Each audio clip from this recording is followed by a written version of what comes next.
Hello, this is DrGAKMAN here, selling more GameCube or Nintendo related items, I should say. This is a GameCube collection. Not my full collection, of course, but it is a big chunk of it. These are games that, for various reasons, I just need to sell and get rid of to make some money. Keeping my good ones. I'm not saying that these are bad or anything. There are, in fact, some rare gems here.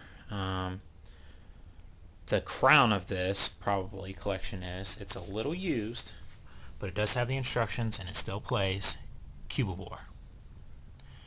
This one was a harder to get a hold of game. It was from Atlas. I know some places are selling it for a pretty penny, but this is a part of this collection, and you get a bunch of other games with it too. Let's start with Battalion Wars. This was the first attempt of Nintendo to bring over Wars games over here. This, I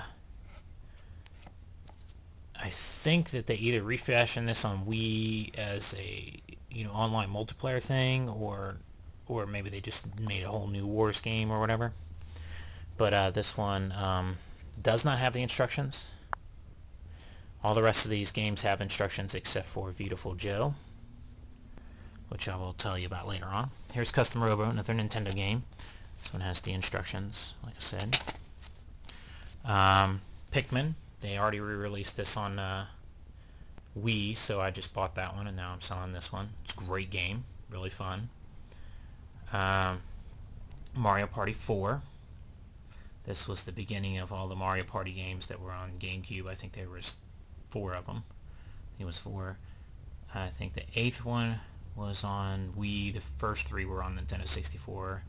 And it was Mario Party 4, 5, 6, and 7 on GameCube. Well, I only have the 4th one. I couldn't collect them all, so that's why I'm selling it. So,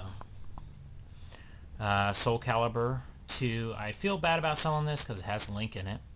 This is the GameCube version. It sold the best, and yet Namco still shat on us later on, us being Nintendo fans. But Link was cool in it. I only played basically as him. I did like the first Soul Calibur, which is basically a sequel to Soul Edge. A lot of people don't realize that. Arcade game, PlayStation game. And then they got big on the Dreamcast with Soul Calibur 1. This one was the second one. Since then they've brought out maybe 2 or 1 or 2 more of them. But they, of course, weren't on Nintendo systems, even though this one was the best-selling one. And I already described Cube of War. Again, this is a quirky, weird Atlas game. Not very many of them got released in America. I thought it was fun. I just couldn't get into it, and I know that somebody else would enjoy this more. So, plus, if you're trying to collect a bunch of rare games, that'd be one of them to do. This came with a magnet when I pre-ordered it from LucasArts. It does have the instructions as well. I forgot to show you the instructions for the other ones. Instructions. Oh, wait a minute. Yeah, Soul Calibur does not have instructions. Cube of War does. Mario Party 4 does. Pikmin does. I already showed you Custom Robo. And then here's the second Star Wars game that has instructions as well. This is Rogue Squadron 1 was on Nintendo 64. It did so well that it was Factor 5 worked on the other ones. It pushed graphics beyond, and this was a launch game too. It pushed graphics beyond even what Nintendo's supposed specifications were for the GameCube. Great game, especially visually. This one had on-foot missions, and some people didn't like those. This is Rogue Leader, which is Rogue Squadron 2. The first one was on Nintendo 64. This is the second one. This one's Rogue Squadron 3 Rebel Strike. And again, this one came with a little refrigerator magnet. It says it's only for Nintendo GameCube, but I think that they released this and this later on Xbox with online features, all 3 of them, I believe. I think it's really shitty the way they said that. They said only 4, and then 6 months later they brought it out on Xbox. But even though Xbox wasn't even selling that much more than GameCube. but the perceived value was, oh yeah, it was right behind PlayStation 2. No, it wasn't. In sales. I know I'm going on a little rant there, but basically Sega had these Virtua games during their arcade and Saturn days when they were switching over from the Genesis to the Saturn. And see, it says Virtua even right there. They had Virtua Cop, Virtua Fighter, Virtua blah blah blah. A company that copied off them a lot was Tecmo. Itagaki's not with them anymore, but he did a game called Dead or Alive, and it featured hot chicks and blah blah blah. It was funny. This game came out, and then soon after, Dead or Alive had their own Beach Bikers type ripoff. But those games always became more popular than the Virtua games. Of course, Virtua Fighter is still really popular or whatever.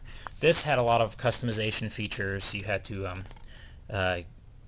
do real well with your teammate, or they'll purposely not do well. It's a 4-player game. If you like volleyball, it's really fun. This one's also a 4-player game. It was made by Infogrames. It was pretty neat. I just wish that they put the online mode on this one. They would bring out a one on Wii at launch as well. And again, it didn't have online either. No reason for that.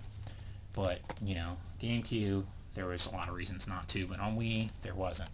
But they robbed us again. So, in disgust, I'm kind of selling this one out of that. It was a fun game, though. Especially when you had 4 players playing.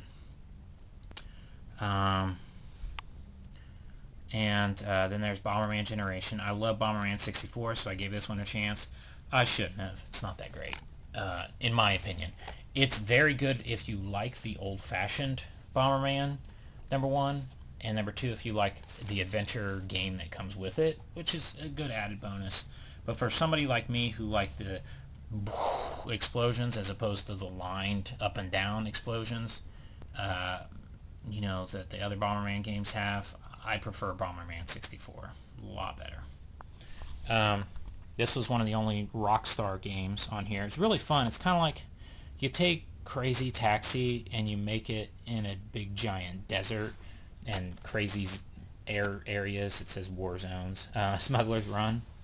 The idea behind it does have a little Blockbuster label on it, but it does have the instructions. If I remember right. I didn't tell you that these had instructions. That they do. But yes, this one has 4-player split screen on it. Really fun. Again, it's kind of like Crazy Taxi. You had to make pickups and then smuggle them to other places, blah, blah. These 3 games are part of collections. This is Namco Museum. Now, I tried to open up all the games in here, but for whatever reason, I couldn't find all the games that Namco brought out in previous Namco Museum games. They got Galaga and Galaxia, or Galaga and, what is this? Yeah, Galaxian, and I guess they have the rearranged versions of Dig Dug. They're like remade versions of Pac-Man, Dig Dug, and Galaga. And then there's Pole Position 1 and 2, Miss Pac-Man. It says 10 classic arcade hits. I know that they had hidden games to unlock. I know that they had a bunch of other ones, though. This one has a used label on it from GameStop. Sorry to say, but it plays like new, though. Another collection game is this Midway Arcade Treasures, and then Treasures 2. They did bring out a third one, but it only had a couple of racing games on it. I think like Hydro Thunder and stuff like this. This one has a bunch of fun games on it, old arcade games. And then there's like developer interviews, game histories. It says DVD content, but it's not really DVD content. It was on the other ones. They play like DVDs, but on this one they were like little videos. And you had to kind of open them up. It does have the instructions with it, though. 20 classes. There's Defender, Joust, Gauntlet, Paperboy, Spy Hunter, Robotron, Smash TV, Tubin, that's fun. Clax was probably one of my favorite games on this collection. Defender 2, it says. Joust 2. Rampage, the 3-player version. Same thing with Super Sprint and Rampart. Root Beer Tapper. You know, a bunch of different ones that are Marble Madness. A lot of good ones in here. Spy Hunter. They're supposed to be making a Spy Hunter movie. I think it's going to have The Rock in it or something. Oh boy. Another 20 games in here. These are later games from Midway. Of course, before Hydro Thunder and all those racing games. But it's got Mortal Kombat, I believe, yeah. It says 2 and 3. It doesn't have 1 in here, though. That's kind of odd, I always thought. Total Carnage, Pit Fighter, Primal Rage, Arch Rivals, the arcade version, Rampage World Tour, Hard Drivin', APB and Narc. Those were good games back then anyway. And then here's Alien Hominid. This one's a 4-player game. Really cartoony graphics. This developer, Q3, and wait a minute, that's the publisher, the Behemoth. They later on went on to do other things that were kind of cool. But Alien Hominid was good. I didn't get very far in the game because it was a lot more fun with 4 players. It was a lot like a brawler, but there was a lot more puzzle elements to fighting bosses with it and stuff. So it was kind of hard. Like, mainly you want to play brawlers with people who don't play games with that much, because all they do is mash buttons. And but this wasn't really made for that. But that's cool. I'm just getting rid of it anyway. Beautiful Joe, another kind of like self-shaded graphics, but there's a lot of cool special effects in here. Unfortunately, this doesn't have the instructions or the cover art. This one did have the instructions. I didn't know if I showed you or not. Doesn't have the cover art or the instructions, but it still works. It was like a used one that I had gotten. It's the first for Beautiful Joe. It doesn't have Beautiful Joe here, the second one, but because there was a second one. And really fun, kind of like a side-scrolling type adventure. I can't remember if there was a multiplayer or not. It's been so long since I played it, but that's all together in this collection. Again, the crown of it would be the Cubivore. There's a lot of other great games too. This had that pre-order bonus, the Star Wars. I gave you a little bit of history here, and this is, let me see here, this is 12, 17 games. Wow. So,